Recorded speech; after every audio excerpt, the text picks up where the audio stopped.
Olá, cá estou eu de novo para vos falar acerca de Japão. Sempre!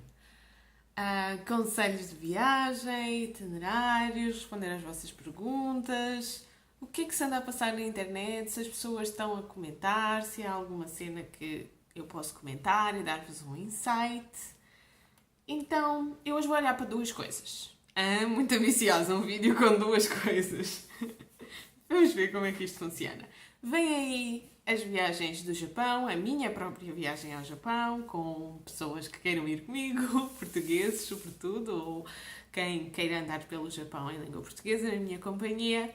Eu vou falar sobretudo do assunto de viajar no Japão durante o verão. Deixa-me aqui estender as perninhas da minha câmara.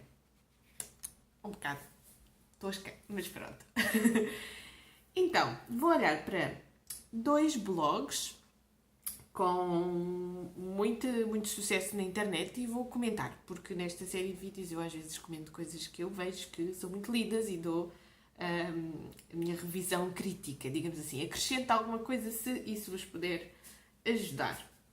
Então, um deles é The Bridge Sand Balloons. Bridge Sand Balloons.com, que é um blog. Não parece, mas é um blog de viagens, é engraçado. E tem aqui uma proposta de itinerário em 10 dias. Que eles dizem logo em inglês: How to get the best out of Japan in 10 days. Portanto, o melhor do Japão em 10 dias. Não se ficam por menos do que isto. Normalmente eu acho estes títulos um pouco ambiciosos. E desconfio saudavelmente de tanta ambição, mas ok, vamos dar o benefício da dúvida, vamos ver, vamos comentar.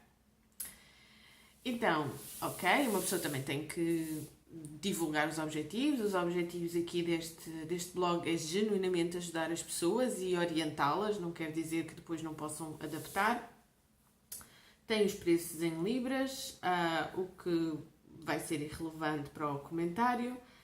E estou a contar um bocado a história das pessoas que escreveram este post de blog, que estavam em Seul e foram para o Japão a partir de Seul, que é muito diferente de ir para o Japão a partir da Europa.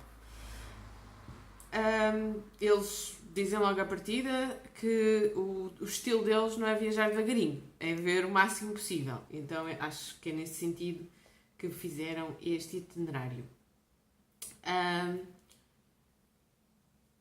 Comentário sobre preços.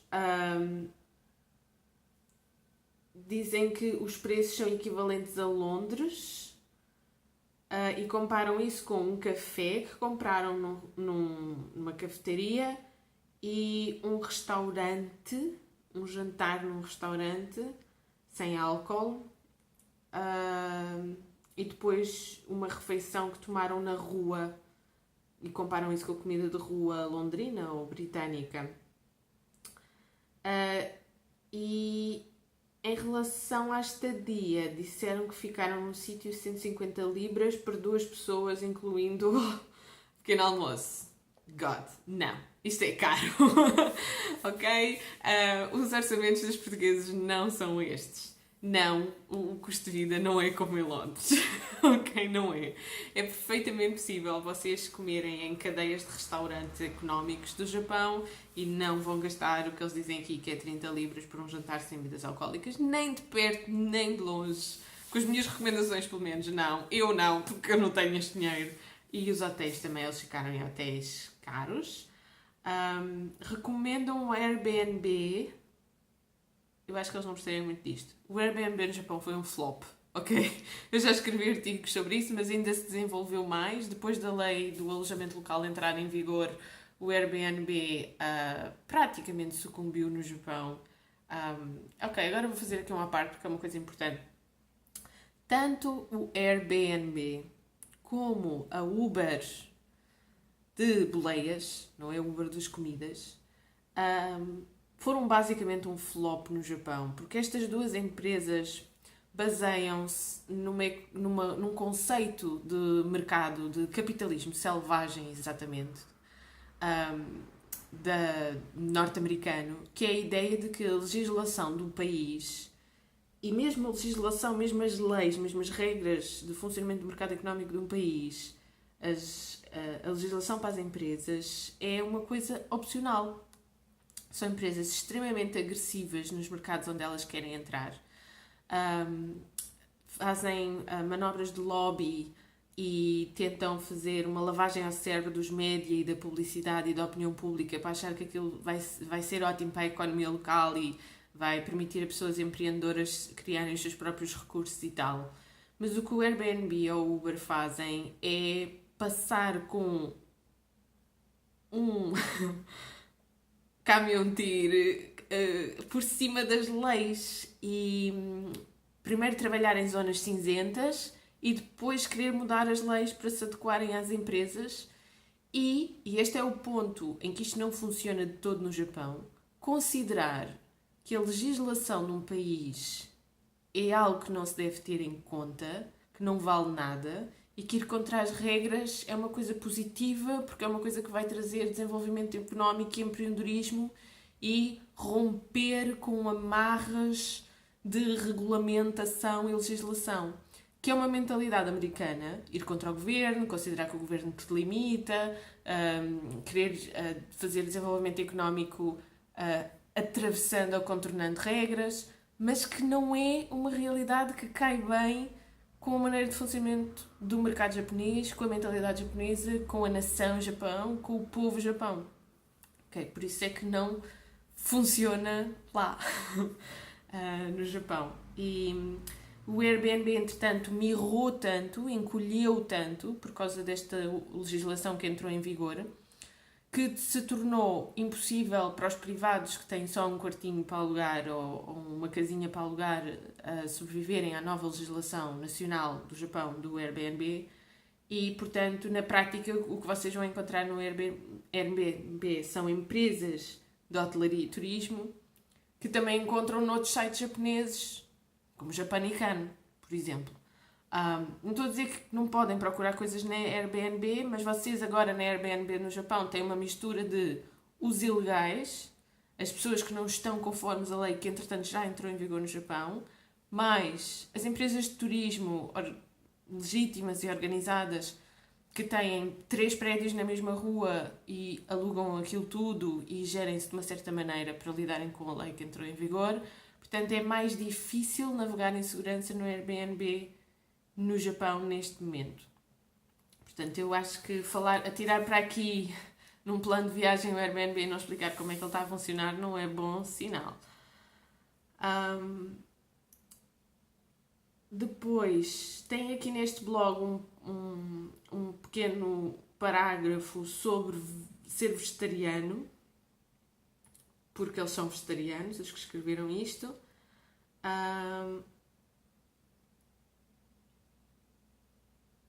E dizem que as suas... e acabaram por comer pizza a maior parte das noites. Uma vez tentaram ir comer okonomiyaki, mas descobriram que o chefe punha fish flakes, sim, que são os flocos de katsuboshi, de peixe seco fermentado, que é da família do atum, katsuboshi. E, portanto, não puderam comer a okonomiyaki por causa do katsuboshi. Eu estou-me a rir, mas isto não é nada contra os vegetarianos, é só de género. Eles não pesquisaram nada antes de ir. Ok, não vou fazer este vídeo sobre se ser vegetariano ou vegan no Japão, porque isso é todo um outro assunto. Mas façam a vossa pesquisa. A sério, não parece que isto seja um bom post de blog, apesar de ter montes de recomendações para ler e comentar. Eu estou a fazer isto porque me disseram, faz este, porque este toda a gente está a ver. Não me parece isto. Sobre os percursos, recomendam o Japan Rail Pass e dizem para usar a Hyperdia, sim, que é um site para calcular percursos, mas também podem utilizar o Google Maps e os percursos do Google, se quiserem navegar na Hyperdia. A vantagem da Hyperdia é que às vezes é mais precisa nos autocarros do que o Google Maps. Ok, isto foi antes de chegarem ao itinerário e eu já vi aqui problemas muito graves para alguém que põe num blog uma coisa destas sem esclarecer as pessoas. Oh God! E depois em Tóquio eles foram: ao Parque Yoyogi, a Harajuku, a Shinjuku, foram ao Robot Café, foram à Golden Guy. Não é preciso um post-blog para ir a estes sítios. Eles não estão aqui a dizer nada novo. Foram ao Tsukiji Fish Market, mas não dizem que o Tsukiji Fish Market mudou de sítio, e este post-blog foi colocado em abril de 2019. Eu não sei se eles realmente foram ao Tsukiji, porque eu acho que é impossível ir ao Tsukiji antigo e não perceber que o mercado retalhista de peixe de Tsukiji mudou para Toyosu, e aquilo que existe em Tsukiji já não é o mercado retalhista de Tsukiji. Tens alguns restaurantes, tens alguns cafés, mas não tens o mercado retalhista de peixe, não tens o leilão dos atuns, não tens as outras coisas todas, e isto aconteceu em 2017.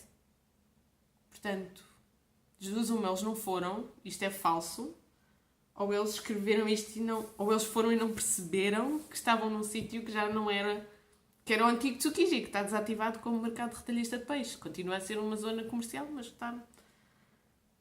Ok. E depois tem montes de links para montes de empresas e comércio e tours, e eu desconfio muito deste artigo. Sign up Airbnb with this link, não sei o quê. Todos os restaurantes têm links, mas não têm descrições muito específicas. Um highlight deles é um restaurante em Shibuya que faz tofu caríssimo. Isto não cabe no orçamento que eles estão a dizer. Ok, eu acho que este post-blog é um esquema. Infelizmente há muitos como este, em que as coisas são produzidas por causa dos dividendos da publicidade de todos estes links comerciais que ele está a colocar aqui.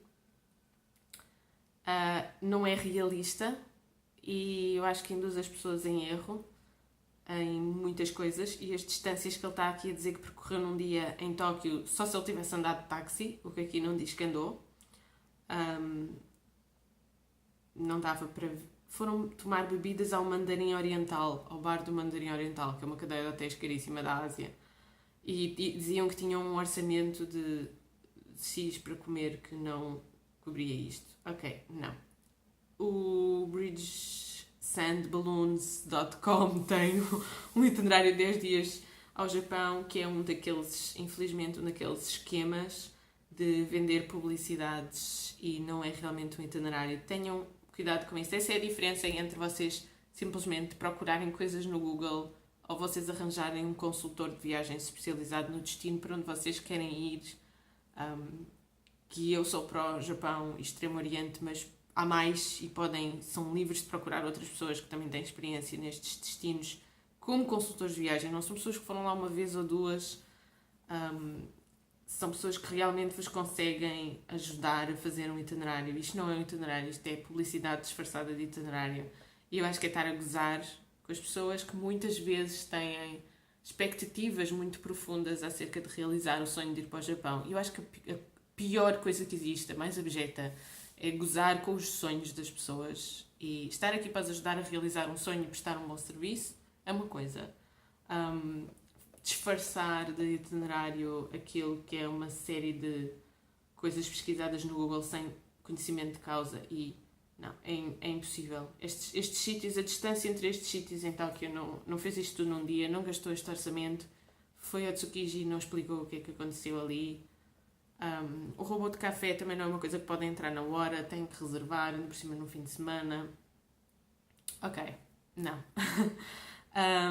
Isto permite-me perceber o quão importante é avisar-vos desses perigos de procurar artigos em qualquer lado. E eu própria fiquei a saber que o panorama está mesmo muito mal. Porque eu concentro-me em produzir os meus próprios conteúdos e depois não vejo o que é que anda para aí a ser produzido. E é por isso que eu comecei a fazer esta série, para um bocado me forçar a perceber o que é que está a ser produzido e o que é que está a sair aí.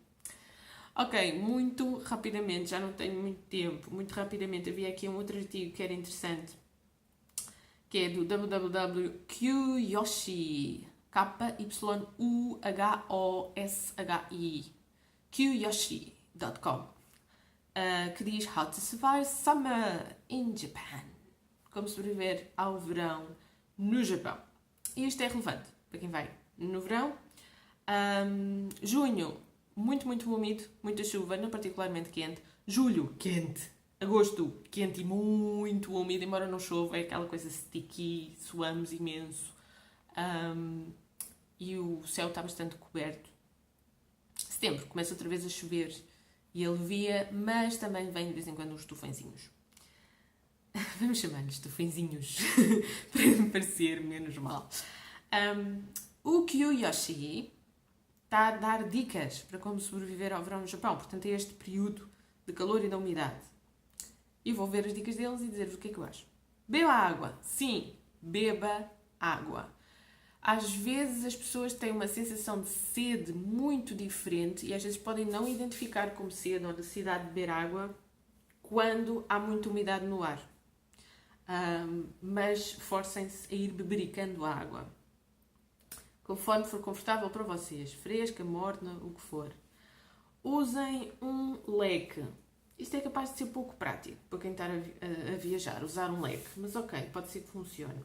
Eu acho que funciona, por exemplo, para mim, funciona muito melhor deitar água na mão e pôr água na cara e abanar-me um bocadinho. Não preciso estar sempre com o leque, mas refrescar a cara e pôr água em cima da pele, para mim, funciona muito melhor. Uso roupa larga e no fundo que se adapte ao movimento e às formas do corpo. Que não roce, que não aperte, que não constranja, que não tenha elásticos fortes, que não sejam licras, que não sejam spandex. Isto é muito, muito, muito importante. Em ambientes úmidos e quentes, nós suamos e temos que arejar constantemente. Roupa mais larga, mais folgada, que não aperte, que não... também é muito mais fácil criar feridas quando a nossa pele está suada. Portanto, se houver qualquer coisa a roçar ou a apertar num sítio, é mais fácil criar um corte ali ou criar uma roçadura, não é? Ficar tudo muito coçado, muito assadinho. Descanse, ande devagar. Isto é um bocado intuitivo, nós naturalmente vamos pedir para andar devagar quando estivermos com os bofos pela boca. Utilize lenços de pano e tissues. Os tissues fazem-se um bocado com a umidade, mas toalhinhas de tecido turco, de tecido de algodão. Lenços de algodão é muito útil, vai absorvendo o suor, permite-vos limpar as mãos constantemente, também quando lavam as mãos, secá-las a seguir. Portanto, sim, não menosprezem o efeito de terem um quadradinho de tecido absorvente na vossa mala. Tomem bebidas e pratos de verão. Sim, eu acho que isto é útil. Embora eles estejam aqui a falar de sobremesas e o quão bom é comer essas coisas, bem, também falam de soba. No fundo é assim, o Japão tem comidas muito sazonais. Comidas de primavera, de verão, de outono e de inverno. E dentro disso ainda épocas de X coisas. As comidas são muito sazonais por um motivo. É porque aquele ingrediente está bom, está fresco, é daquele momento.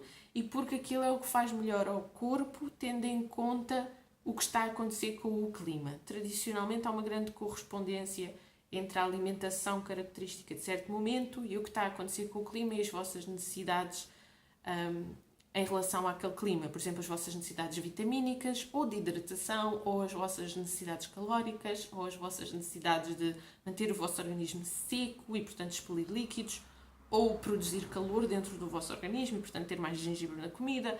Esse tipo de coisas. É uma alimentação muito proativa da vossa saúde, no sentido da medicina preventiva. É uma característica da alimentação ocidental. É ela, a própria alimentação é medicina preventiva e está muito relacionada com a maneira como o vosso corpo tem que reagir ao clima e aos perigos ou riscos para a vossa integridade física e o vosso funcionamento como um todo. Então é realmente útil, nesse contexto, seguir aquilo que é o que é que se come nesta altura do ano. Não é? Às vezes é um bocado chato, porque as pessoas estão... Imaginem que vocês só visitam no verão, não comem a comida do inverno. É um bocado chato, mas é verdade. Beneficiem a comida da época que vos vão propor naturalmente.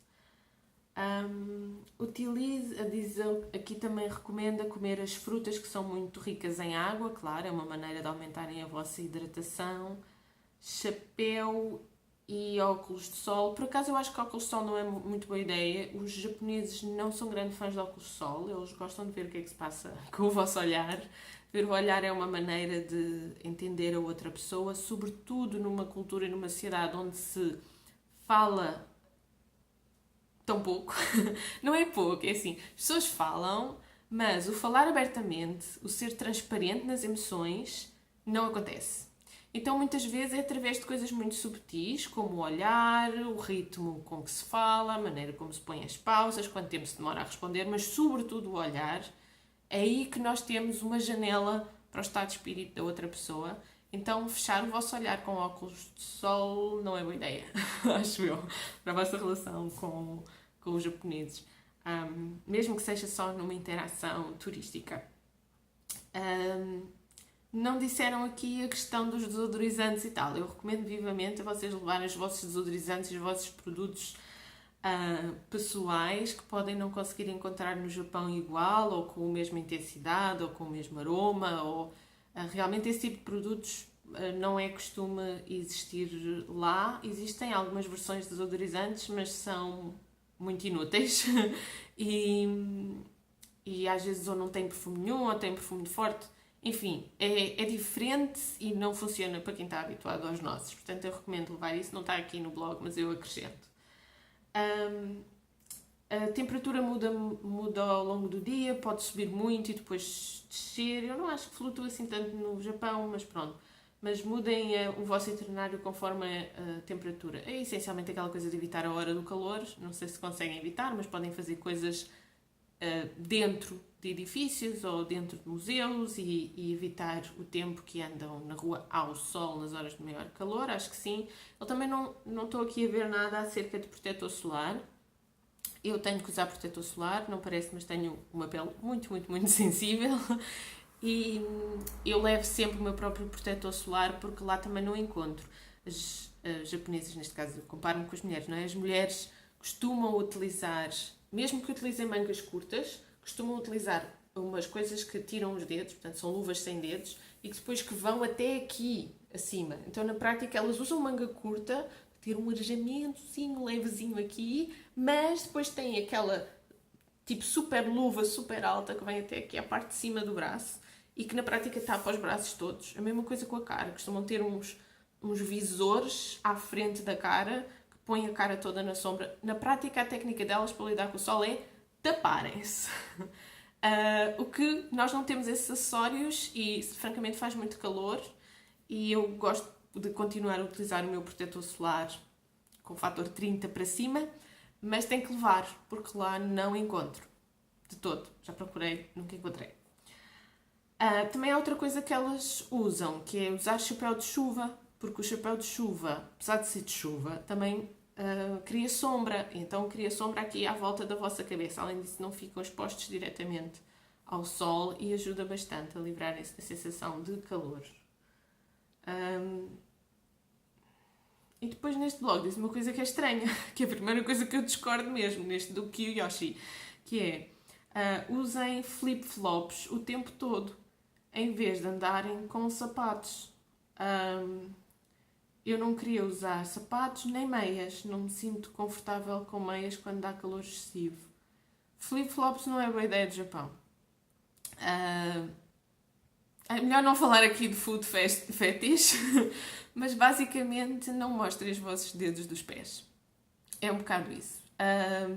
Se vocês estiverem numa whatever, tá bem, mas a minha recomendação pessoal, a única coisa que eu posso dizer sobre esse assunto é evitem mostrar os vossos dedos dos pés. Ainda por cima, como ocidentais diferentes que somos. E deixo-vos com esta mensagem críptica. Do modo geral, o artigo do Kiyoshi de como sobreviver ao verão no Japão não é mau. Tem coisas que não estão lá ditas, mas eu acrescentei aqui. E só tem esta última coisa sobre os sapatos. Não, se vocês usarem sapatos de enfiar no dedo e desenfiar, ou ténis com aqueles sistemas de arejamento, sapatilhas com aquele sistema de arejamento das solas que já existem, vocês vão se dar muito bem. Tem é que ser fácil de pôr e tirar, porque vocês vão estar sempre a pôr e tirar os sapatos. Este vídeo está muito longo, os outros vão ser mais curtos. Beijinhos e até à próxima.